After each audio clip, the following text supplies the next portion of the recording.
vocês. Vamos continuar a disciplina Política e Organização da Educação Nacional na nossa quinta semana de aula. Olha aí, já avançamos bastante, né? Estudando a unidade 3. O que vamos estudar hoje? As diretrizes curriculares nacionais gerais para a educação básica, né?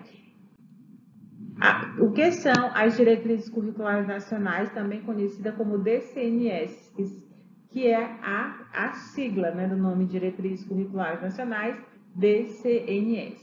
Elas são normas obrigatórias para a educação básica que elas orientam o planejamento curricular das escolas e dos sistemas de ensino. Elas também são discutidas, concebidas e fixadas por quem? Pelo CNE, que é o Conselho Nacional de Educação. Então, o Conselho Nacional de Educação, ele discutiu, né, e fez a concepção dessa lei até ela ser fixada.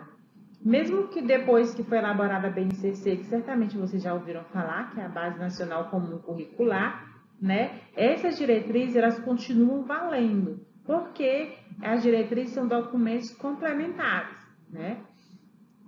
Elas também são base porque elas detalham tanto o conteúdo quanto as competências, né, que devem ser desenvolvidas na vida do educando. Atualmente, existem diretrizes gerais para a educação básica, que é o que nós vamos estar estudando hoje, mas também cada modalidade, como eu até falei, acho que na videoaula passada, né, cada modalidade possui uma diretriz própria. Exemplo, a educação infantil possui sua própria diretriz, o ensino fundamental possui sua própria diretriz, o ensino médio também, tá bom? E nós vamos detalhar hoje, né, a diretriz curricular para a educação básica, que ela detalha de forma ampla, né, todas as etapas, né, da educação básica, certo? A diretriz do ensino médio, certamente vocês sabem, né, ela já foi atualizada recentemente, em 2018, para atender às mudanças, né, propostas, né, através da Lei 13.415. E aí foi conhecida também, né, pela reforma do ensino médio, certo? Segundo o documento Todos pela Educação, as diretrizes elas buscam promover a equidade de aprendizagem, garantindo que conteúdos básicos sejam ensinados para todos os alunos, sem deixar levar em consideração os diversos contextos nos quais eles estão inseridos. Então, a gente viu até na nossa aula sobre LDB que a própria lei diz, né, que deve existir uma base nacional comum, né, onde todo mundo estude e fixe aqueles conhecimentos. Então, por isso, nós temos uma diretriz que vai dizer que conteúdos, o que deve ser trabalhado de forma comum, como deve ser isso, né? E uma parte diversificada, que vai ser própria de cada região, de cada estabelecimento de ensino.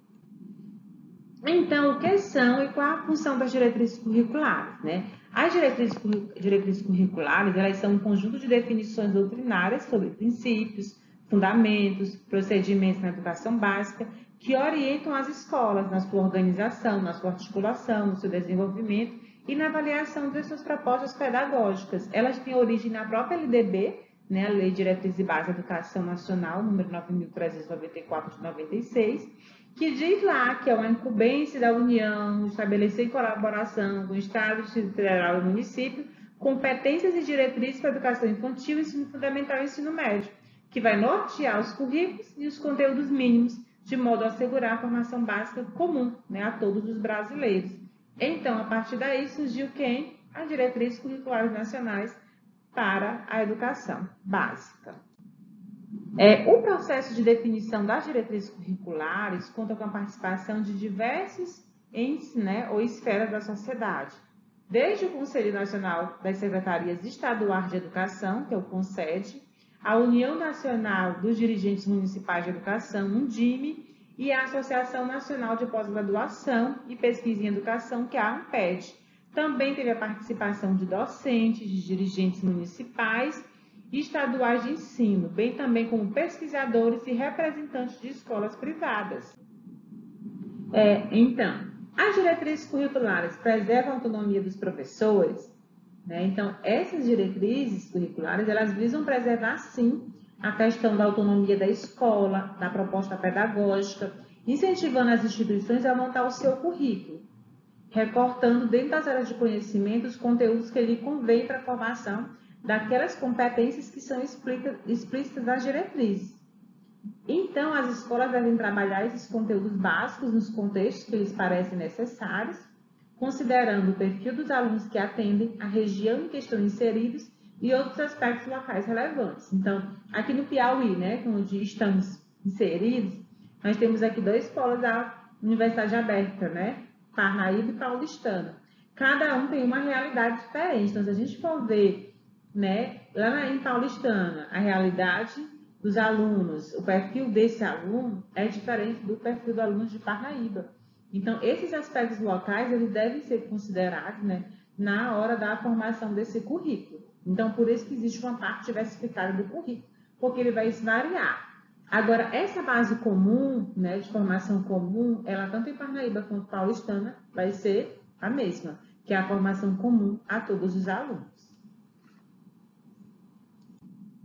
Então, quais são as diferenças entre as diretrizes curriculares e os PCNs, que são os parâmetros curriculares nacionais, que são o tema das próximas aulas, né? Os PCNs, que são os parâmetros curriculares nacionais, eles são diretrizes separadas por disciplinas, elaboradas pelo governo federal e não é obrigatório por lei. Eles são parâmetros, são referências que, se a gente utilizar, nós vamos ser super bem-sucedidos enquanto docentes, né? Temos os PCNs para matemática, para diversas disciplinas. E aí, se vocês utilizarem a aula de matemática, parabéns, vocês vão ministrar ótimas aulas, né, usando ele como referência. No entanto, eles não são obrigatórios. Já as diretrizes curriculares, elas são diretrizes, ela é uma lei, então ela é obrigatória, tá bom? Então, elas visam subsidiar e orientar a elaboração e revisão curricular, a formação inicial e continuada de professores, e as discussões pedagógicas internas da escola, a produção de livros e outros materiais didáticos e ainda a avaliação do sistema de educação. Os PCNs, eles são mais antigos, né? Foram criados em 1997 e funcionaram como referenciais para a renovação e reelaboração da proposta curricular da escola, até a definição das diretrizes curriculares nacionais, que foi bem mais recente. Já as diretrizes curriculares nacionais, elas são normas obrigatórias para a educação básica. Elas têm como objetivo orientar o planejamento curricular das escolas, dos sistemas de ensino, norteando o quê? Os seus currículos, os conteúdos mínimos. Então, essas diretrizes, elas asseguram a formação básica, né? Com base em quem? Na LDB, número 9.394, de 1996, definindo as competências, as diretrizes, tanto para a educação infantil, para o ensino fundamental, quanto para o ensino médio. E vamos ver agora na íntegra, né, um pouco da resolução número 4, de 13 de julho de 2010, que define as diretrizes curriculares nacionais gerais para a educação básica. No seu artigo 1º, a gente vai ter o seguinte, que a presente resolução, ela define diretrizes curriculares nacionais gerais para o conjunto orgânico, sequencial e articulando as etapas e modalidades da educação básica, baseando-se no direito de toda pessoa e seu pleno desenvolvimento, a sua preparação para o exercício da cidadania e sua qualificação para o trabalho, a vivência, a convivência em ambientes educativos e tendo como fundamento a responsabilidade que o Estado brasileiro, a família e a sociedade têm de garantir a democratização, o acesso, a inclusão, a permanência e a conclusão com sucesso de crianças, jovens e adultos da instituição educacional, a aprendizagem para a continuidade dos estudos e a extensão da obrigatoriedade e da gratuidade na educação básica. Então, aqui nas DCM, nós vamos ver um pouco do que a gente viu na LDB, né? Quando ele fala de qualificação para o trabalho, de preparar para o exercício da cidadania, quando ele vai falar dos níveis de educação e das modalidades. Mas aqui a gente está vendo como concretizar, né, o que diz na LDB, né, em o que tange ao currículo, tá certo? Então, o artigo 2º. Essas diretrizes curriculares gerais, né, nacionais, elas têm quais objetivos? Primeiro, o de sistematizar os princípios e as diretrizes gerais da educação básica contidos na LDB e também nos outros dispositivos legais, traduzindo em orientações que vão contribuir à formação básica comum nacional, tendo como foco os sujeitos que dão vida ao currículo e à escola.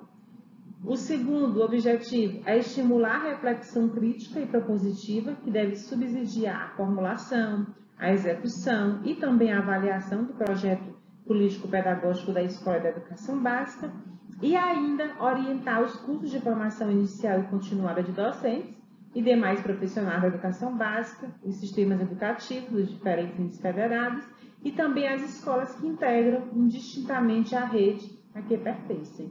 Então, esses são os objetivos das diretrizes curriculares nacionais gerais para a educação básica. O artigo 3º vai destacar que essas diretrizes, nacionais específicas para etapas e modalidades de educação, ele deve evidenciar o papel de indicador de opções políticas, sociais, culturais, educacionais e também a função da educação na sua relação com o projeto de nação, tendo como referência o quê? Os objetivos constitucionais, fundamentando-se na cidadania, na dignidade da pessoa humana, o que pressupõe a igualdade, a liberdade, a pluralidade, a diversidade, o respeito, a justiça social, a solidariedade e a sustentabilidade. Então, o artigo 5º vai dizer que a educação básica é um direito universal, é um alicerce indispensável para o exercício da cidadania em plenitude, da qual depende a possibilidade de conquistar todos os demais direitos, a partir desse direito que é a educação. Isso é definido tanto na Constituição Federal quanto no ECA, que é o Estatuto da Criança e Adolescente, também na legislação ordinária e nas demais disposições que consagram as prerrogativas do cidadão. O artigo 6º vai colocar que na educação básica é necessário considerar as dimensões do educar, do cuidar, em sua inseparabilidade, buscando recuperar para a função social desse nível de educação a sua centralidade, que é o educando, a pessoa em formação, na sua essência humana. Assim, o artigo 8º diz que a garantia do padrão de qualidade, dando pleno acesso, inclusão e permanência do sujeito nas aprendizagens da escola e seu sucesso, com vistas à redução da evasão, da retenção, da distorção da idade de ano séria, resulta na qualidade social da educação, que é uma conquista coletiva de todos os sujeitos do processo educativo. Então, a gente até discutiu isso na nossa aula online, nossa videochamada também em um fórum, a questão do acesso e permanência na escola, que muitos alunos ingressam, até porque de 4 a 17 anos a educação é obrigatória, mas eles não permanecem, Eles podem não permanecer por quê? Porque houve uma reprovação, uma retenção, houve uma evasão, e a escola deve garantir, através do seu padrão de qualidade, o acesso e permanência desses alunos na escola, para que ela alcance os seus fins, que é a formação plena desse cidadão, também a sua qualificação para o trabalho, e no caso, o ensino médio indo para o superior, prosseguindo para os estudos superiores. O artigo 10 vai colocar que a exigência legal de uma definição de padrão mínimo de qualidade de educação traduz a necessidade de reconhecer que a sua avaliação ela associa-se à ação planejada coletivamente pelos sujeitos da escola, sendo aqui no inciso 1º, o planejamento das ações coletivas exercidas pela escola supõe que os sujeitos tenham clareza quanto os princípios, finalidades da educação, além de reconhecer e analisar os dados indicados pelo IDEB, que é o Índice de Desenvolvimento da Educação Básica, e outros indicadores que o complementem ou substituam. O segundo é a relevância de um projeto político-pedagógico concebido e assumido colegiadamente, entre os pares da comunidade educacional, respeitando as múltiplas diversidades e a pluralidade cultural. Então, para fazer o planejamento, temos que observar com clareza o reconhecimento dos dados do IDEB. Os nossos alunos da educação básica, eles fazem a prova do IDEB e é importante a gente estar fazendo essa análise dos dados do IDEB. O outro também é o PPP da escola, que é o projeto político-pedagógico, que deve ser construído coletivamente, que é considerado simplesmente a alma da escola, o projeto político-pedagógico. Então, são esses dois pontos, que é o IDEB, e o PPP, devem ser levados em consideração, para o planejamento das ações das escolas.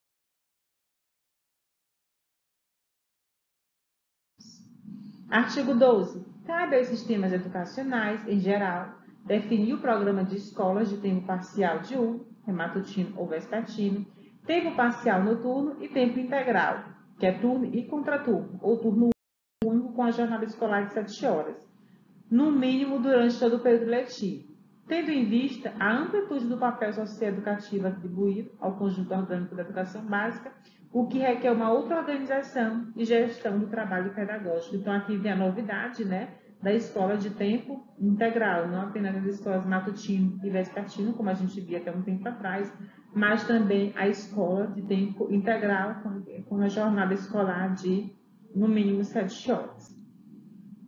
Deve-se ampliar, né, a jornada escolar em único ou diferente espaço educativo, nos quais a permanência do estudante vincula-se tanto à quantidade e quanto à qualidade do tempo diário de escolarização, quanto também à diversidade de atividades de aprendizagem. Essa jornada de tempo integral, com qualidade, viu, ela implica a necessidade de uma incorporação efetiva e orgânica, tanto no currículo quanto nas atividades de estudo e pedagógicas planejadas e acompanhadas.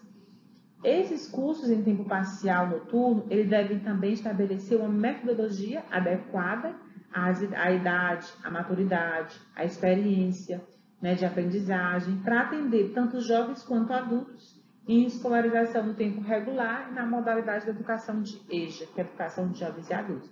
Então, quanto à escola de tempo integral, voltando aqui para o inciso segundo, a gente vai ver também nessa incorporação efetiva e orgânica do currículo nas atividades, que essas atividades elas devem ser diversas, né? Porque elas são 7 horas na escola, né? Então, o aluno vai ter as atividades escolares e ele vai precisar de uma gama de profissionais para poder alcançar os objetivos necessários, né? Não apenas uma escola de tempo integral, o aluno vai lanchar lá, então precisa de nutricionista, né? Então precisa de mais profissionais que não são aqueles que a gente está habituado a ver no ambiente escolar de uma escola de tempo parcial. Artigo 13. O currículo, assumindo como referência os princípios educacionais garantidos à educação, assegurado no artigo 4º dessa resolução, ele configura-se como o quê? Como conjunto de valores, de práticas que proporcionam a produção, a socialização do significado no espaço social e que contribuem intensamente para a construção de identidade sociocultural dos educandos. Primeiro, o currículo deve difundir os valores fundamentais do interesse social, dos direitos e deveres do cidadão, do respeito ao bem comum, à ordem democrática, considerando as condições de escolaridade dos estudantes em cada estabelecimento, a orientação para o trabalho, a promoção das práticas educativas, tanto formais quanto não formais. O que integra, então, a base nacional comum, né, é a língua portuguesa, a matemática, o conhecimento do mundo físico, natural, da realidade social e política, especialmente do Brasil, incluindo-se o estudo de história e culturas afro-brasileira e indígena, também a arte, em suas diferentes formas de expressão, incluindo-se a música, a educação física e o ensino religioso. A parte versificada, ela vai enriquecer e complementar a base comum nacional, prevendo o estudo de características regionais, locais da sociedade, da cultura, da economia, da comunidade escolar, perpassando todos os tempos e espaços curriculares constituintes do ensino fundamental e do ensino médio. Independente do ciclo de vida do qual os sujeitos têm acesso à escola, né? Tipo a região, como eu falei, Parnaíba Paulistana, ela é comum ao aluno do ensino infantil, fundamental e médio, né? As características regionais, por exemplo, climáticas de cada município, ela é comum a qualquer pessoa que mora lá, né? Que reside lá. Então, esses conteúdos, por exemplo, o clima, né? A vegetação de determinado local, pode fazer parte do conteúdo da parte diversificada do currículo. Essa parte diversificada ela pode ser organizada em temas gerais, na forma de eixos temáticos, selecionando colegiadamente, né, sendo selecionados colegiadamente pelo sistema educativo ou pela unidade escolar. Artigo 21. São etapas correspondentes a diferentes momentos constitutivos do desenvolvimento educacional. A educação infantil, fundamental e médio. A educação infantil que compreende a creche, englobando diferentes etapas de desenvolvimento da criança até os 3 anos e 11 meses, e a pré-escola, que tem duração de 2 anos, né, que corresponderia aos 4 e 5 anos. O ensino fundamental, que ele é obrigatório e gratuito, com duração de 9 anos, onde ele é organizado e tratado em 2 fases. As dos 5 anos iniciais, que é o ensino fundamental, séries iniciais, do 1º ao 5º ano, e as séries finais, que são os 4 anos finais, que é do 6º ao 9º ano. E o ensino médio, que tem a duração mínima de 3 anos. Parágrafo único. Essas etapas e fases, elas têm previsão de idades próprias, as quais, no entanto, elas são diversas quando se atenta para sujeitos com características que fogem à norma, como é o caso, entre outros, de quando acontece atraso na matrícula, atraso no percurso escolar, quando acontece retenção, repetência e retorno de quem havia abandonado o estudo, ele ingressou na escola, mas saiu, voltou de novo. Também aos portadores de deficiência limitadora, quando jovens e adultos sem escolarização ou com esta etapa estão incompletos, quando ainda há habitantes das zonas rurais, indígenas ou quilombolas, quando há adolescentes em regime de acolhimento ou internação, jovens e adultos em situação de privação de liberdade, no estabelecimento penal. Então, dentro dessas particularidades, né, por estas particularidades e outras, nem sempre o aluno, por exemplo, de 4 a 17 anos está cumprindo aquelas fases que deveria ser pré-escola, fundamental e médio, porque ele pode evadir, ele pode reprovar, ele pode ter algo que o limite, e aí, né, ele vai passar da idade séria, né, que seria aquela idade adequada para aquela série, tá certo? Então, artigo 42, são elementos constitutivos para a operacionalização dessa diretriz, o projeto pedagógico, né, que é o PPP, também o regimento escolar, o sistema de avaliação, a gestão democrática e a organização da escola, professor, programa de formação docente. Então, tudo isso é importante para a gente operacionalizar as diretrizes.